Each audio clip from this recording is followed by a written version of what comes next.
তিনি পড়তেন ইয়া হাইয়্যু ইয়া কাইয়্যুম বিরহমাতিকা আস্তাগীথ, ইয়া হাইয়্যু ইয়া কাইয়্যুম বিরহমাতিকা আস্তাগীথ, ইয়া হাইয়্যু ইয়া কাইয়্যুম, হে শাশ্বত অবিনশ্বর, হে চিরঞ্জীব, বিরহমাতিকা আস্তাগীথ, তোমার রহমতের উসিলায় তোমার কাছে ফরিয়াদ করি। এটা করতেন।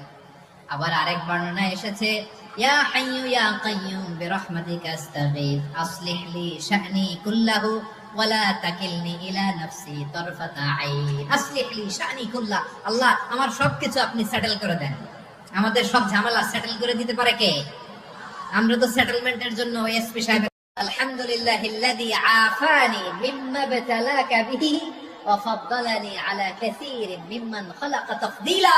মানে প্রশংসা সেই আল্লাহর, যে আল্লাহ তাআলা তোমাকে যেই জিনিস দিয়ে পরীক্ষা করেছে আমাকে ওইটা থেকে বাঁচিয়ে দিয়েছে। তোমাকে আল্লাহ যেই বিপদে ফেলেছে আমাকে ওই বিপদ থেকে তিনি মুক্ত রেখেছে, আর তার অনেক সৃষ্টির উপর আমাকে তিনি প্রাধান্য দিয়েছে। সুবহানাল্লাহ পড়েন। যে কোনো বিপদ